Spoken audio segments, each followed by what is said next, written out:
Nosso assunto agora é eleição 2026. Com a aproximação do pleito, algumas restrições já estão valendo?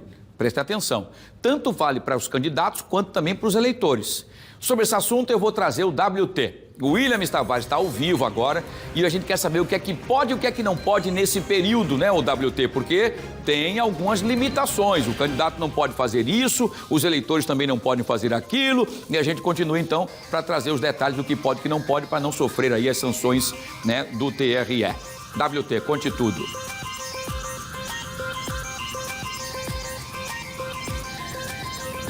Isso mesmo, Wilson, durante esse período tem algumas restrições, por isso que é importante entender como funciona o direito eleitoral e a gente vai conversar agora com o advogado Gustavo Ferreira, que é advogado eleitoral. Doutor Gustavo, seja bem-vindo ao Fique Alerta. O que é que pode e o que não pode nesse período que antecede as eleições, no caso desses últimos 3 meses? Vamos lá. Primeiro, um prazer estar aqui no Fique Alerta, falando um pouquinho de direito eleitoral. Segundo, nós temos, a partir do dia 4 de julho, não pela independência dos Estados Unidos, mas por serem os 3 meses antes das eleições, algumas proibições para quem está principalmente no poder público. Então, não pode haver contratação, demissão de servidores públicos, a não ser que sejam cargos em comissão, porque aí pode ser contratado e demitido a qualquer tempo. Não pode haver a nomeação de concursados até a posse dos eleitos, a partir do dia 4 de julho. Mas tem exceções. Se o concurso foi homologado, o que é homologado? Se o concurso foi encerrado, concluído antes do dia 4, até o dia 4 de julho, pode nomear os concursados. E uma curiosidade, pode fazer concurso agora? Pode, só não vai poder nomear. Pode realizar o concurso aqui, pode ter feito inscrição, faz prova, ter todas as etapas, mas a nomeação vai acontecer a partir de 2027 pelos eleitos. E isso, importante, para União, Governo Federal e Estados. O município, como não é eleição municipal, ficam liberados. O senhor pode falar sobre as redes sociais? Bom, a rede social, isso, excelente pergunta. A rede social do Estado e do Governo Federal não podem ter mais propagandas falando, a gente fez bem, a gente fez mal, a gente é maravilhoso, a gente não é isso e aquilo. Mas podem ter informações de utilidade pública, como o Portal da Transparência, tem que estar funcionando regularmente, campanhas de vacinação, campanhas sociais e, em casos extremos de uma calamidade, com acompanhamento da Justiça Eleitoral, fazer campanhas sobre doação, sobre orientação de pessoas.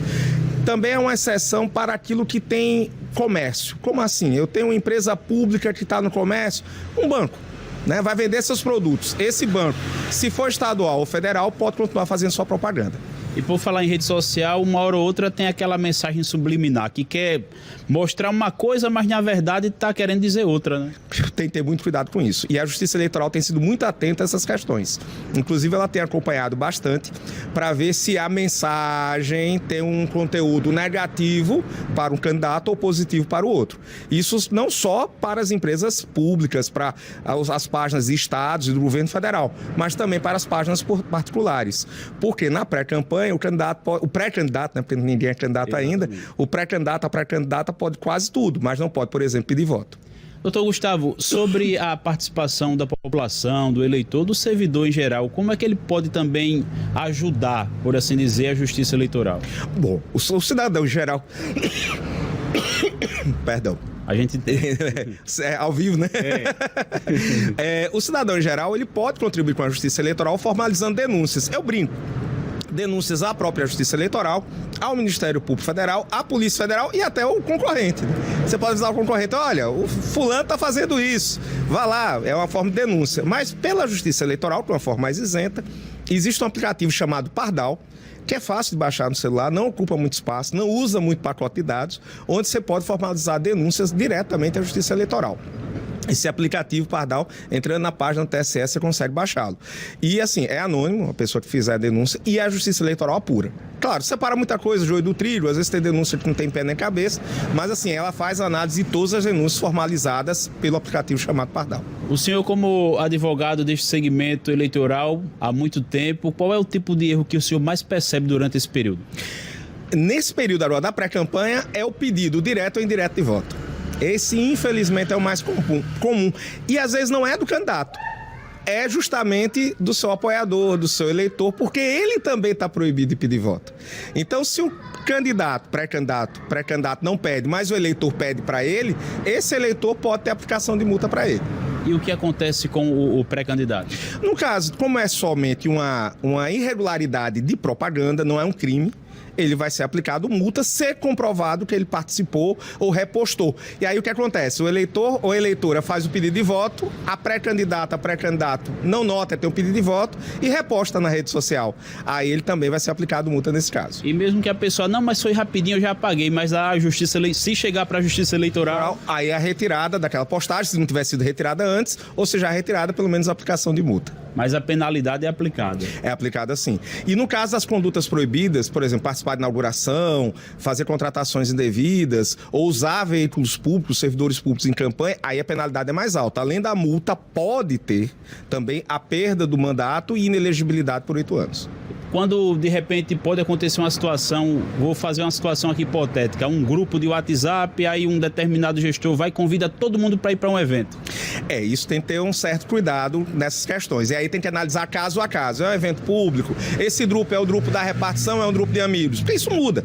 Se eu estou usando a estrutura da máquina pública, um grupo que é formado apenas para divulgação das atividades públicas e estou exigindo que as pessoas vão ao evento, aí eu tenho algo que merece registração pela Justiça Eleitoral. É um grupo de amigos e eu estou divulgando que vai ter um evento, é uma situação diferente. Agora, a Justiça Eleitoral sempre vai caso a caso.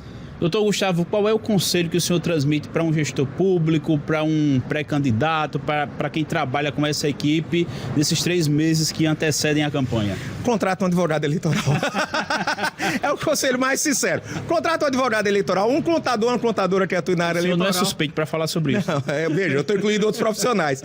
E o pessoal de marketing, da comunicação social. Né? Uma candidatura tem que estar organizada nessas 3 bases para poder andar bem. Então, se você não pode, veja junto ao seu partido. Muitos partidos fornecem serviços jurídicos, serviços contábeis, serviços de marketing. E isso é importante para que você não tenha uma campanha exitosa no voto, mas venha perder o mandato porque cometeu um equívoco jurídico, porque não tinha orientação. E para a gente finalizar, doutor Gustavo, a gente observa que, principalmente nesse ano eleitoral, o TSE, ele sempre promove várias campanhas, várias peças nas redes sociais, até para orientar os eleitores, os candidatos. Sim, tanto o TSE quanto a Terra de Alagoas tem uma participação muito efetiva nas redes sociais, com a linguagem moderna, uma linguagem acessível a todos, orientando o que pode e o que não pode fazer.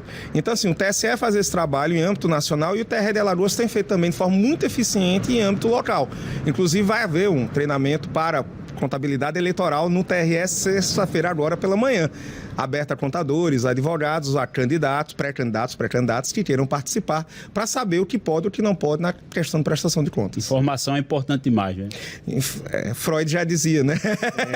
Informação é poder, né? Conhecimento é poder. Então, quanto mais bem informado, melhor. E se o pré-candidato, a pré-candidata não puder ir, é bom ter uma boa assessoria que possa participar desses eventos. Muito obrigado, doutor Gustavo, por sua participação ao vivo aqui no Fique Alerta.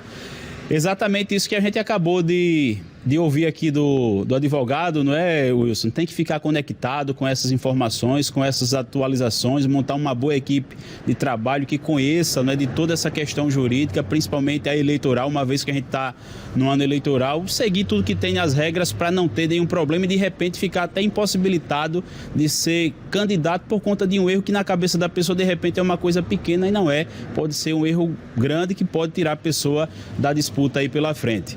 Eu volto com você.